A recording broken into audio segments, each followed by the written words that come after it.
Housewives of Atlanta. Listen, I thought last night's episode was pretty good. Out of 10, I would give it a 6.5, 7. Pretty good. Right. But listen, pretty good. Seeming as though the season so far has been pretty lackluster, a lackluster snooze fest. But last night we also did get the RHOA reboot. And y'all, when I say the girls onto the social media, they are going up for the RHOA reboot, including me. I loved it because I felt like New York is my favorite city. Justice for New York, and they deserve a great Real Housewives series, and I feel like this is it. Okay, bravo, NBC Universal. They really did something because we were sick and tired of Ramona. And quiet as it's kept, I never liked Ramona. I never liked Alex. I never liked Jill. I never liked Bethany. I never liked Luann. I didn't like none of them women. Leah McSweeney, especially Ramona. I cannot stand Ramona. A privileged, problematic, drunk. I didn't like her. And y'all keep saying she's iconic. There's nothing iconic about that woman. Okay, these new women, they're young, they're fresh. They capture the essence of New York City. They're fashionable. They're rich. They have their luxury brownstones and homes and apartments. They live in Brooklyn and Manhattan. Did I say that they're diverse? Right? We have the Jewish woman. We have a black woman. We have an African woman. We have a young woman. We have a gay woman. We have the first Indian housewife. They have jobs and they have careers and they have lives. I don't want to see those old, problematic, privileged women getting drunk, sitting around gossiping. I want to see these new women, these diverse women sitting around drunk, gossiping. Okay, shout out to the RHOA reboot. But I had a thought. If this RHOA reboot is successful, does that mean that Bravo is going to come out of the woodwork rebooting everything? I mean, Orange County is pretty lackluster. They say Orange County is doing a little bit better this season. I feel like Tamara is so fake and she's so phony. I cannot believe Andy fell for hiring a blogger, a Housewives blogger, to actually star, to come back onto the Real Housewives. You hired a Housewives blogger. So when you hire a Housewives blogger, they're affected, right? I think Tammy Roman came up with that term. They're affected, meaning they're hyper aware. Tamara is so hyper aware of the cameras and she knows what to say and she knows what to do. And I just kind of felt like she's so it's like acting. It's like everything is so strategic and it's so fake and it's so phony and like she has no loyalty to anybody. She'll say and do anything to create a scene in a moment, which is great because we want the women to work. And I think a little bit of self-producing is great, but it's like, it comes across as fake. Tamara's fake to me. But will Bravo go back? Will the execs go back to the drawing board and maybe realize, okay, maybe we can get rid of Tamara for good and Heather Dubrow and her stank ass attitude and stop paying these big $1 million salaries and get some newer, fresher women and have about the same damn rating? Maybe they'll go back to the drawing board and realize maybe we don't need to pay Teresa $2 million a season. Maybe we don't have to put up with Melissa and her $900,000 salary for her to do nothing but beef with the same old woman with the sister-in-law. Maybe we can get rid of Margaret and her messy ways. Maybe we can get rid of the girls over there in Atlanta. Maybe we don't have to pay Kandi $3 million. Maybe we don't have to pay Kenya, Marlo, Sonia, and the rest of the girls. Maybe we can reboot everybody, right? Not pay so much money in salaries, bring down the cost of production, and still get about the same ratings. I think the girls should fear for their jobs, especially Atlanta, because them, child, they want to be sick every other damn day. Missing work, missing out on cast events. Drew got the damn flu. Kenya got the damn COVID. Kandi got the damn stomach virus. Not showing up to work, being sick every damn day. Sheree don't feel good, got a cough, got a tingle in her throat. What the hell is going on in Atlanta? What is in the air? What is in the water here in Atlanta? Okay. Everybody is getting sick up here, down here. And it's just, it doesn't make for great TV. So listen, with that being said, though, I did enjoy last night's episode. I did think it was pretty good, one of the better episodes. And that is partly due to this brunch in Portugal. So they receive a 6.5, 7 out of 10. Let me know in the comments down below if you guys watched. If you did not watch, let me know why. And if you did, rate it. So like, subscribe, and comment down below. Now, let's go ahead and talk about this episode, Healing by Sheree. And let's start it off with this montage. We got to see Kandi Burruss Tucker giving out turkeys on Thanksgiving with the Kandi Cares Foundation. I don't want to hear about this false narrative anymore, Marlo. I don't want to hear about this false, fraudulent narrative that Kandi never does anything for nobody and that she's selfish. Well, I do think she's selfish in the sense that I don't believe she really cares about the betterment of the show. She strictly uses the show as a means for a promotional campaign for her businesses, right? She could care less about making the show great for just entertainment's sake. She only cares about how can I plug my products and my restaurants, right? But so I do think she's selfish in that way, but she be giving the girls jobs. She gives back to the Black community. She employs the Black community. She gave Marlo a spinoff, not a spinoff, but like a show on WeTV about fashion with Funky, Dineva, and the rest of the girls. Why are we continuously pushing this false, fraudulent narrative that Kandi doesn't do anything for anybody? Now, granted, all of those things do benefit her too, right? If she gives Marlo a spinoff, that means that she gets some back end pay. If she gives, the girls a bartending job over there at the Old Lady Gang, that means that they're, doing a service for her to drive up business and revenue and sales and stuff, which benefits her, right? If she is running this 501(c), I think that's what it's called, and giving out turkeys, those are a whole bunch of tax write-offs, and that's, great for tax benefits and stuff like that. But why not help you and help me? Why not kill two birds with one stone? So we saw Kandi giving out the turkeys for like the 10th year in a row. Please stop driving home this narrative that she ain't never did nothing for nobody. It's just not true. It's not true. Brooklyn meets the grandfather. Now, I came on here a couple of days ago and I found it to be odd that, Brooklyn met Roy, who is not even Kenya's boyfriend yet, before she met her own grandfather. The folks are citing COVID. We saw Kenya in this episode say after Brooklyn was born, she wasn't even seeing her father, let alone my father. So, could be COVID. I don't know. She doesn't cite COVID in this episode. Maybe she cited COVID in a previous season or a previous episode. I'm not sure. Somebody fact check me in the comments down below. But the messy part of me wants to correlate that statement saying after Brooklyn was born, she wasn't seeing her own father. A part of me, the messy side of me, wants to correlate that to what Mark is saying in these motions that he's going to the court to file, talking about how Kenya is thwarting his relationship with his daughter by not being proactive when it comes to scheduling their FaceTimes and calls and, actually seeing his daughter in real life. So listen, is there more to the story? Is it COVID? Am I just messy? Do I just not like Kenya? Am I being a messy hater? Y'all have an opinion in the comments down below. A lot of people love personal storyline, but I like to see how the women interact with each other, right?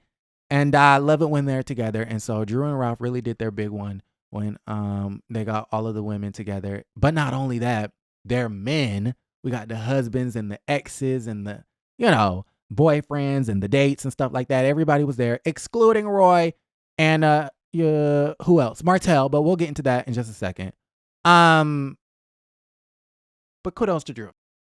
Kudos to Drew and Ralph. Great idea. Now listen, notice that this is the third brunch of the season. Okay? We had the Gucci brunch, we had Sonya's Mommy Nation brunch, and now we have Drew and Ralph's couples brunch.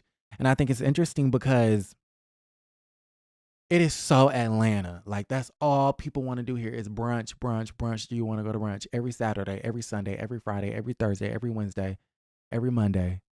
They want to go to brunch. Let's see. Drew's brunch. What's the purpose of the brunch? I don't know. I felt like Ralph didn't really explain it that well, but maybe I blocked it out because it's just like everything that comes out of his mouth, is BS. I feel like it's BS. And to me, Ralph was acting. It was nothing but acting for him.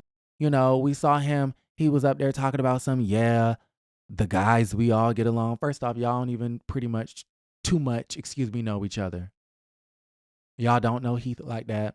Y'all don't know Chef Scott Lee Ennis like that. You know what I mean? Ralph, you just met Todd 2 years ago, so y'all friends, but are y'all really friends? Um, who else is on to the show?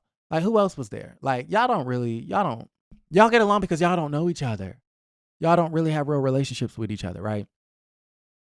So, anyways, but he was like, yeah, we get along, but the women don't, and haha, and hee hee, and cackle and kiki, and I'm like, that little scene, it was just so inauthentic to me, and it was giving acting, and I just kind of feel like something about Drew's life, even the husband, it just gives contrived.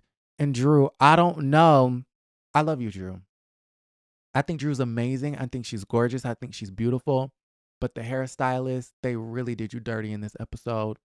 They did you so dirty in this episode. Like secondhand embarrassment. If you know, you know. So all of the men's were there, including Bryce, who was Courtney's baby Dez, and Bryce is the young, hot, fine, young tenderoni from the 90s, the dark-skinned chocolate man that Kenya basically said. Kenya was in the confessional about 5 episodes ago talking about Bryce, he was cute in the 90s, and I'll leave it at that. Basically saying that he done lost his way. Bryce doesn't really look that bad in 2023. I think the issue is that Bryce looked like how I look like today. Okay, just scruffy and roughy, and it's like all you have to do is just shape it up. All you have to do is just sit in the barber's chair. Okay, that'll take you from 0 to 100 real quick. All you have to do is like care about your clothes just like a little bit. Like all you have to do is just care like a little bit, like put on a little chain and a little watch and put on a little ring and moisturize the skin and put some moisturizer, lotion, shea butter, some products, some hyaluronic acid, moisturize the hair, grease it up a little bit. That's all you have to do. Like he doesn't look bad. It looked like he just gained weight. That's literally the only difference is he just gained weight. But it doesn't seem like he really cares about his appearance that much. But listen, I'm not gonna go too deep into that. So not ugly. He's just don't give a shit. So Courtney being a fashion girl, isn't she in fashion publicist or something? She needs to give her baby dad some pointers because ain't no way you coming out with me looking like that. I don't like that. I don't like that. Okay. Kandi and Kenya said that the chef is fake. Oh, so Chef Scott Lee Ennis, he comes in. I thought that was really cute, and I'm happy for Marlo. Marlo, she started off the season. It was real rough. It was real rough. I did not agree with Marlo slamming the door in Manietta's face. I did not agree with Marlo when it came to banging down and scaring Brooklyn and stuff like that. And now you got this girl going back to court. I did not agree with Marlo and how she screamed in Drew Sidora's face. I did respect Marlo at the Beat the Bomb when she calmly tried to explain to Kandi how she felt about the situation. I didn't think Marlo didn't do anything wrong in that situation. But it really wasn't all that. Like, I don't really feel like that storyline had to be that deep. But I am really, really, really, really happy that Marlo has gone on this date. She's meeting this guy. She is, bringing him around. But the women on to the after show have basically said, Kandi and Kenya, they say that they think it's fake. Candy's whole thing is, we know Marlo wants a rich man.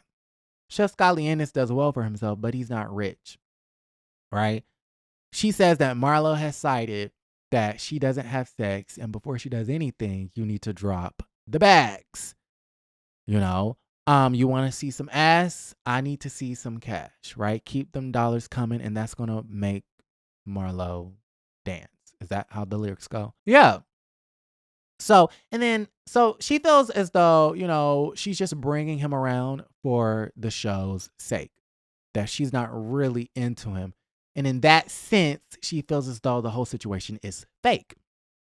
Kenya, on the other hand, during the after show was basically insinuating that Marlo is paying, like literally paying for this man, which I just kind of feel like is crazy, Kenya.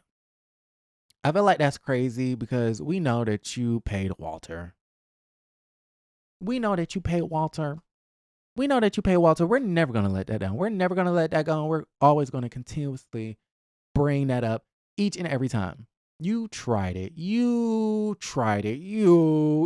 the African prince, Komoda, is across the street. Maybe he was real. Okay, we did have a sighting out there in Hollywood at the Beverly Hills, Wilshire, Beverly Hills, Hilton, whatever the hell. So he was a real man. Was he a real man? We don't know. He was a real man, a real boy like Pinocchio. He was a real man. He existed, but did he exist in this world as your man? Matt, I think that was real, right? For her to like bring herself down to date him, it had to be real. Who else? So yeah, Walter, not real. If you don't know the story about Walter, Kenya and Walter did have a thing way back in the day. They did have something going on. I don't know if they were ever boyfriend and girlfriend, but they had something way before Kenya was even considered to be on Housewives. But when Housewives producers hit her up when she was in the process of moving to Atlanta, she knew Walter was in Atlanta. So she decided to hit up an old fling and ask to play her boyfriend onto the show because that would solidify her spot on RHOA. And we know she desperately needed it because, as Drew Sidora said in last night's episode, Twa was years ago. And ain't nobody seen The Confidant. And quite as kept on to the after show, Sheree ain't never seen Twa. Marlo never saw Twa. Sonya ain't never saw Twa. Drew Sidora, who should study black cinema, ain't never seen Twa. No one on this show has seen Twa. I just saw Twa for the first time maybe like 8-9 months ago. I don't think I was old enough. I think it came out in 2000. In 2000, I think I was 5 or something like that. So, why hasn't the cast seen Twa? I'm just a little bit confused at the situation. So anyways, if ain't nobody seen Twa, then definitely ain't nobody seen no damn Confidant, produced by Kenya Moore Hair Care Productions and starring Boris Kojo or whatever the hell. Okay? I mean, I'm just saying no tea, no shade. So she needed the Housewives, honey. LA is not cheap. LA is not cheap, hanty. Okay? She said, I'm coming to Atlanta where the rent and the mortgages and the cost of living is a lot lower and more affordable. And I'm going to go ahead and secure the bag. And listen, the relationship may have been fake. And a lot of her antics may have been fake. And a lot of it was contrived. The whole Miss America, Miss USA thing, she wasn't really upset with that. A lot of her storylines that season were contrived. But I do commend Kenya because she's a hustler. And she did what she needed to do in order to reinvent her career. And now she's more relevant, more famous, and has more money than she's ever had in her life. I respect that. Okay, that's one thing about Kenya. She did that. And now she's one of the most iconic housewives to ever do it. All right, so moving right along. So I found it to be interesting that Kenya is in the confessional saying that Marlo is paying for this man. Well, you would know. You have experience. Rentaboyfriend.com, okay? And you must have didn't pay him that well since he went on Frank Ski and Wanda way back in the day and exposed your ass. So they saying that the chef is fake. I think the chef is such a cutie pie. And, you know, maybe Marlo needs to try out something different. Maybe she doesn't need to date the ultra rich man who's just going to drop the bags and, you know, do all that other extra weird stuff.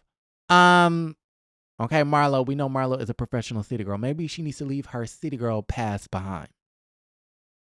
Then they're eating brunch and we're talking about Todd's movie, Kandi and Todd's movie, The Pass, right? Which is like this sex thriller, I think, kind of something sort of similar to Twa.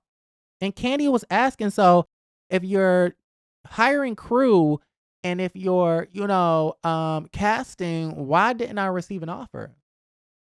And I think a part of Kenya was being for real, you know, serious about the situation. And I think a part of her was, you know, laughy, jokey, haha, kiki, cackle. So Kenya was like, well, if you didn't send me an offer, who's the lead? And Kandi said, Drew. And I think Kenya was having a flashback to when Cynthia, her best friend at the time, I think they were really close. I don't know. When Cynthia hired Kenya and what's her face? Kim Fields to direct the commercial for Cynthia Bailey Eyewear or whatever the hell it was. Right? Because I think back then, child, I'm having so many flashbacks. I think back then, Kenya felt like, well, damn, Cynthia, we're friends, we're close, and you know I'm a seasoned professional. I'm a producer out here in these Hollywood Atlanta streets. Why wouldn't you just let me do the video myself? I feel threatened the fact that another woman who's in my lane from the 90s has kind of taken my lane. I'm the beauty queen actress from the 90s. I'm the one acting is my lane. Even though Kenya, now, don't get me wrong, she's a successful woman and she definitely had success. I mean, Marlo said it in the after show. She was that girl in the 90s. I mean, gorgeous, beautiful. She was in all those damn movies and featuring in all those damn sitcoms and stuff like that. But Kenya's acting career, she never was a leading lady. Okay. I'm not saying she ain't ever led in a movie. Twa again. But she wasn't a leading lady. Okay. She was not a Gabrielle Union. She's not a Nicole Ari Parker. She's not a a Regina King. Okay. She was never a leading lady. So, anyways, with that being said, who's that other girl? Regina. It's another Regina who used to, anyways.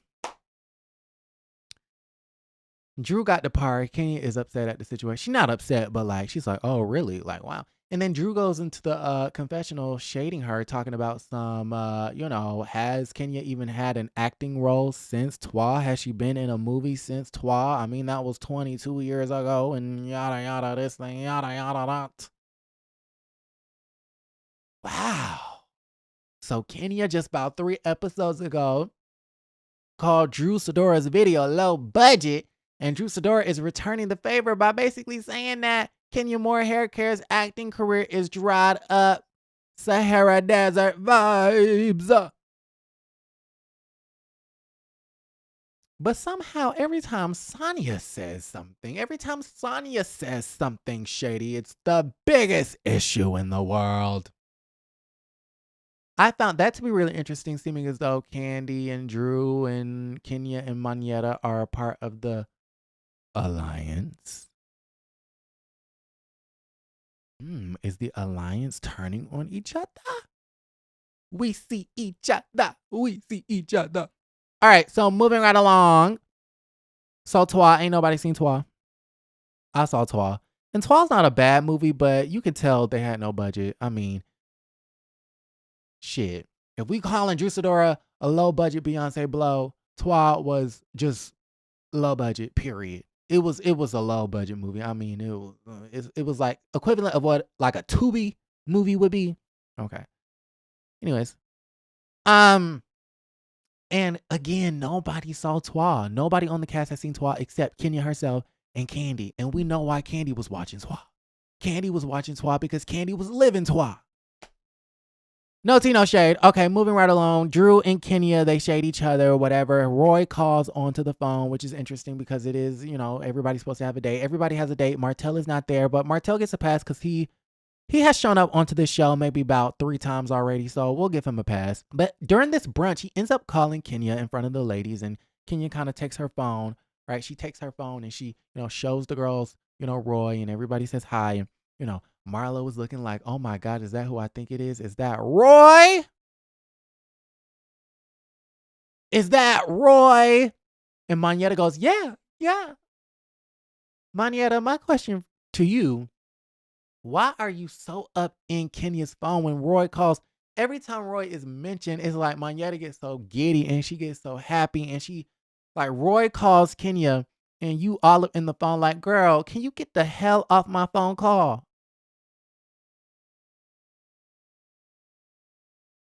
Every time Roy is mentioned, you got Monyetta in her phone talking about some.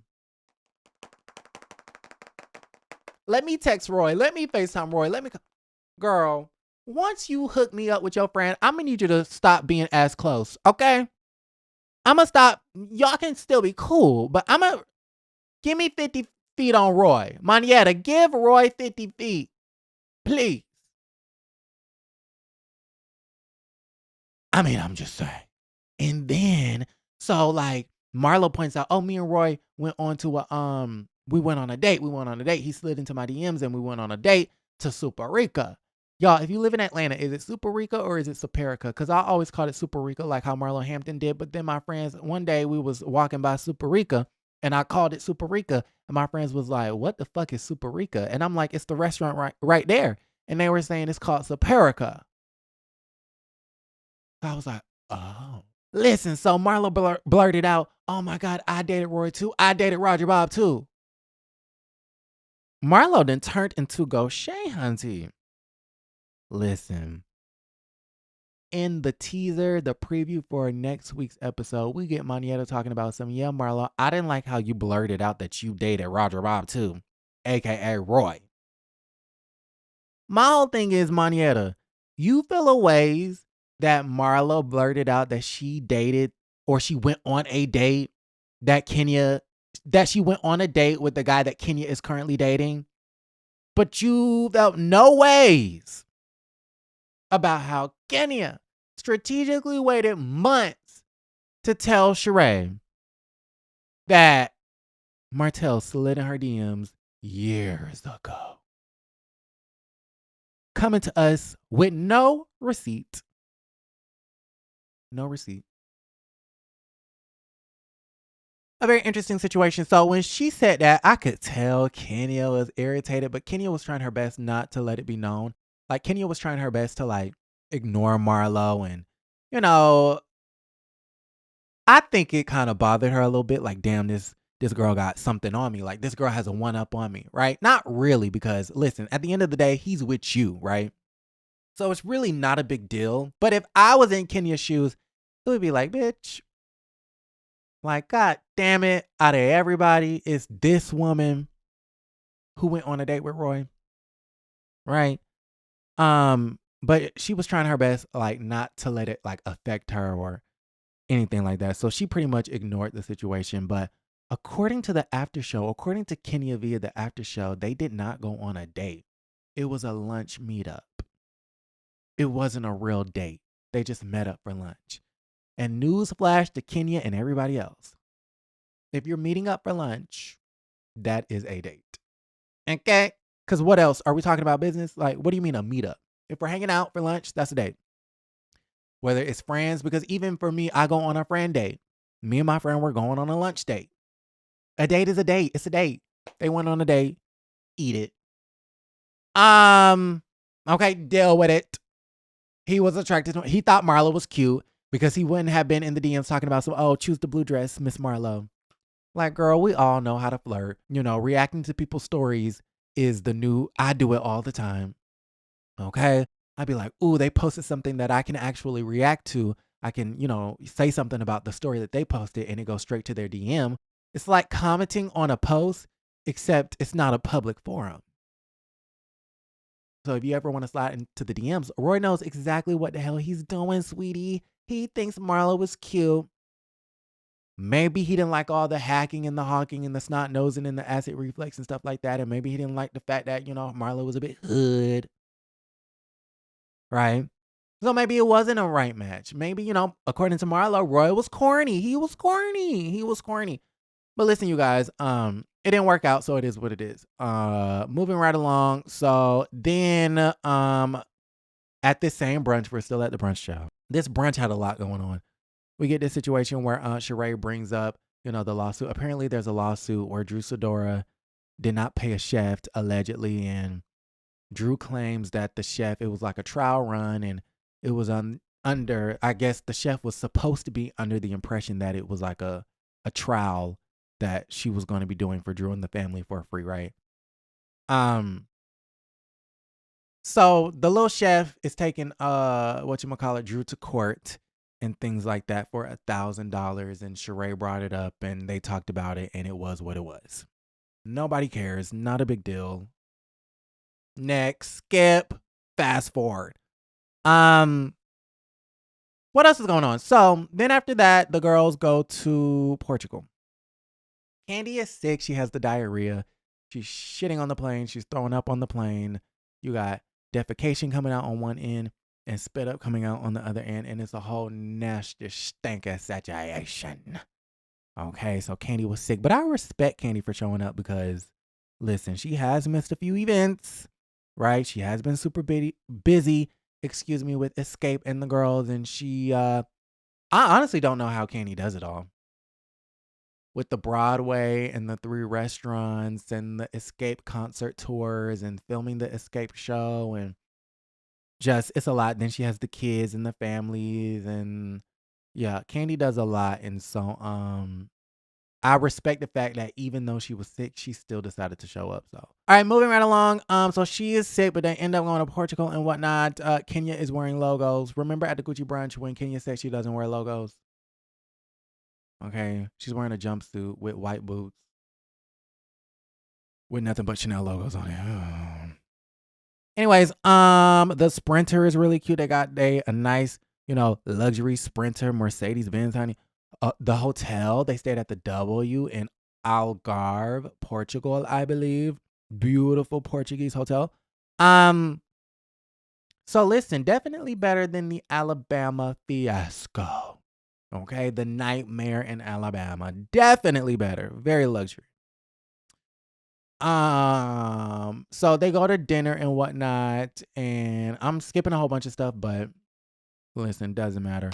They're going to dinner. Courtney and Kenya hash out an issue. Courtney feels as though Kenya is a mean girl. Kenya said at the brunch that Courtney needs to stop touching her. I guess Courtney was being a little too feely touchy, and they had some banter, some jokey banter, but I guess it kind of turned serious in a way, and Kenya didn't like that, so she told Courtney to stop touching her. They rehashed that situation. Courtney says that she feels as though Kenya is giving off mean girl energy, which I kind of feel like she does. Like, the vibe I get, I don't know. I can only judge from what I'm seeing, but the vibe I get on the TV screen, it feels like, Kenya just doesn't see it for Courtney. And I think she doesn't see it for Courtney, not for any reason other than that Courtney is cool with Marlo, Sonya, and Sheree. I mean, let's call a spade a spade. She doesn't see it for Courtney, and I think that's why Kandi doesn't see it for Sonya. They don't see it for certain people because it's like, damn, why are you so aligned with the ops? I feel like Kenya want to like the girl. I feel like Kandi want to like Sonya, but they just can't get over the fact that, damn, it's like, why you got to be so cool with the one lady I dislike the most? Right? So they hash that out. Don't really care about that. Kenya says, don't touch me. We talked about that. Sheree talks to Courtney about Drew's lawsuit. So then at this dinner in Portugal, right, Drew starts crying and they start getting into an argument, right? Drew doesn't like the fact that Sheree went to Courtney and talked about the $1,000 lawsuit as far as the chef and stuff like that, and Drew not paying her bills allegedly. And my whole thing is, I don't understand why Drew felt a ways about that, because number one, we all talk about each other on this show. It's called filming a reality TV show. Okay. It's called filming a reality TV show. So the fact that you really feel a ways about that, I think is astonishing. Number two, it's $1,000 lawsuit. Is it that deep, Drew? Is it that deep? $1,000? Now, not allegedly, but Drew said onto the after show that the lady was the chef who was suing, that was suing her for the $1,000, was trying to extort her for more and more money. And Ralph actually did end up giving her money and a little bit extra and whatever. But, the thing about the situation is that it's a petty, what do you call them claims? Petty small court claims and whatnot. I don't think it's a deep situation. And it's a reality show. So of course she's going to bring it up to Courtney and talk about it and kiki about it and shade you about it. And, because you shade her, you and Anthony, the assistant, shaded Sheree about not wanting to pay. She who cannot pay. She who don't want to pay. So let Sheree revel in the moment that now you've been caught not paying. It's not deep. Like, I be feeling like they get so bent out of shape about the most littlest. Like, you drove this narrative down to the ground that Sheree doesn't pay. So now that Sheree is reveling in it, it's like a case of can't take. So you're really upset that even after she did bring up the lawsuit to your face, now you're coming to Sheree upset that she talked about it with Courtney. I just really, okay. And then, let's see, the She by Sheree confiscation conversation. I just kind of feel like I'm not even gonna give that no life because who gives a shit? And then Drew cries, not sure why. I really think it's because of Ralph and him being in Vegas and him trying out for Chocolate City. Oh, that's one thing I forgot to say. Ralph is in Vegas trying out for Chocolate City. He wants to be a stripper. You know what I mean? And at the video shoot, one of the PAs was rubbing down Ralph with the oil. And I think that's the woman who was like looking at his body and rubbing his nipples with the oil and stuff like that. That lady, got him the audition for the Chocolate City. And so he went out there for a business. But I guess I wanted to audition for the Chocolate City as well. The producer director, the casting director said it's not going to really work out, but maybe next time. That's the real reason why Drew Sidora is in distress. That is the real reason why Drew Sidora ran out the restaurant crying and stuff like that, because she is far away. She is a million miles away from Atlanta or Vegas. Meanwhile, her man is in Vegas, not Tampa this time, doing God knows what. That is the true meaning. That is the true issue. And Drew, lean on your girlfriends and talk about it. She talked about it during the after show, and she talked about it in the confessional. But I'm like, instead of bringing up this lawsuit, Sheree talking to Courtney about $1,000 lawsuit, talk about how you are feeling insecure in this moment and you're kind of being a little bit anxious at the fact that you're so far away from home and your man is in Vegas, and just don't, because she did talk about it, but she didn't really talk about her feelings. Talk about that anxiety. Talk about the anxiousness being so far away from home. Talk about and connect the fact that he was in Tampa and now he's in Vegas and you don't know what he's doing. Talk about that.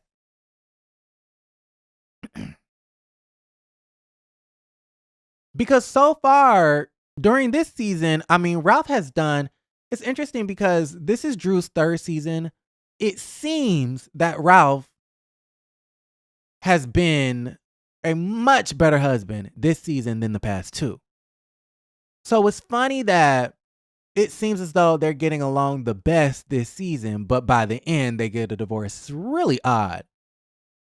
And I think Drew and Ralph, they're not being honest about how they truly feel about this. Like, I don't know. Anyways, y'all let me know how y'all feel about the entire situation in the comments down below. Like the video. Thank you for watching. Like the video. Subscribe to the channel. And don't forget to create a great day. Bye.